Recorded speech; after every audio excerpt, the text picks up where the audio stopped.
Hi, folks. Today we're with Gavin Bennett. Are you a senior now? I am a senior. You're a senior in plant sciences, and you're majoring in plant sciences and biology with a focus in biology. With a focus in biology, yes. But you also have a passion for flowering plants. Yes. And you're working with Tiger Gardens, and you this summer are growing your own flowers. I am, yes. For Tiger Gardens. Yes. And right now you're picking some zinnias. Yes. And you also have some growing in a high tunnel. I do, yes. And tell us about that experience. It's a really great opportunity. I've grown a few flowers, but just never on this scale before.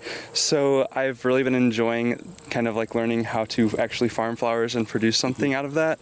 So it's been a really nice opportunity. And there's a lot of potential for folks out there because people are wanting locally grown flowers. Yes, that's a big opportunity, a business opportunity for Tiger Garden. We've been getting a lot of requests for flowers grown in Missouri, which is awesome. And by using a high tunnel, you could potentially really spread that growing season out. Yes, so we're looking to grow more in the spring and fall to really extend the growing season. So I'm really excited to continue to do that. Wow. And like you mentioned earlier that you grow a lot of zinnias right now, but you also have a potential for some marigolds. Yes. And these aren't just your regular marigolds, they get tall. They do get tall, and their flowers get huge.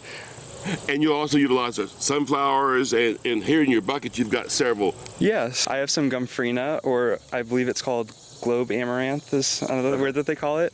And then I have some scabiosas and a few different colors like purple, some like dark chocolate, I think is what it's called. It's more of a black, and then white. And then I also just harvested some scabiosa pods, which are a more round scabiosa that it's like a crispy, dry little seed pod. Yeah, because in your arrangements you have to use texture and lots of other and colors. Now, you just got back a week or so ago for some meetings in Florida. Yes. Right? And what was that meeting? It was the AIFD Symposium, the American Institute of Floral Design. I competed as a student, and we also were able to attend a lot of the meetings that the AIFD members had, which is a really great opportunity to get involved in that community. But as a student, I was a competitor, so I did win the People's Choice Award. This is my second year winning it. The people, the whole of everybody there? Of everyone in the AIFD, yes. Oh my gosh, that's pretty neat. That is, yes. And that was that for an arrangement or what? It was 4 different arrangements, and I had 5 hours to do all 4. So it's very stressful. I imagine. This winter, you invited me to a dinner? Yes, we had a dinner, and then we also had a little competition. Me and Tim got to team up for that. I learned a lot about texture and three-dimensional. You got to think about that. Yes, there's a lot of dimensions, so that's a great opportunity. We have so many varieties out here. We can use all those varieties to really bring home the texture. Yeah, one thing you had us do is have something kind of jump out at you. Yes. You once told me that you want to get more into maybe the genetics. Yes, I'm really looking for a genetic opportunity. That's why I wanted to get some more design research to tell me, or some design opportunities like in Tiger Garden, so I can really learn what my goal is as a breeder. So that's kind of where I wanted to start. And then I also needed to learn how to grow flowers on a farm.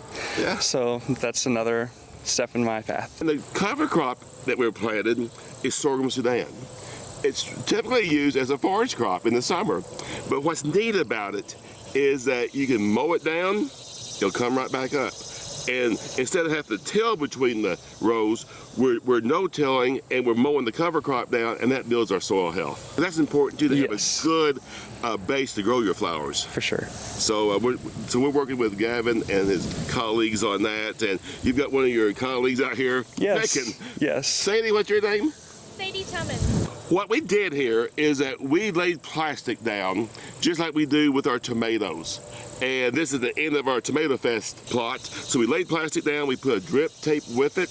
Now you don't have to use plastic. I know that's a bad thing with the microplastics. Having the drip tape is very important so we can get a good uniform watering of this. You're a senior, will you be growing them maybe this fall and next spring? I'm looking into definitely the fall and into the spring. I'm also looking at getting my master's or a PhD here, so. Oh, good. Yes. So you keep working on this Keep working, here. yes. That'd be so fabulous. And we talked about perennials too, like peonies that you could also grow in the high tunnel to maybe get that jump start. Yes, and perennials are a great opportunity because there's not a lot of upkeep once they get in the ground and they get established. So that's something that I'm looking to expand into. Well, that'd be great. I look forward to keep working with you. This is really a lot of fun. It's been great to work with you. All right, this is a great opportunity. This is what we like to see is students getting involved and really having a passion about what they're doing and also build their careers. We'll see y'all next time.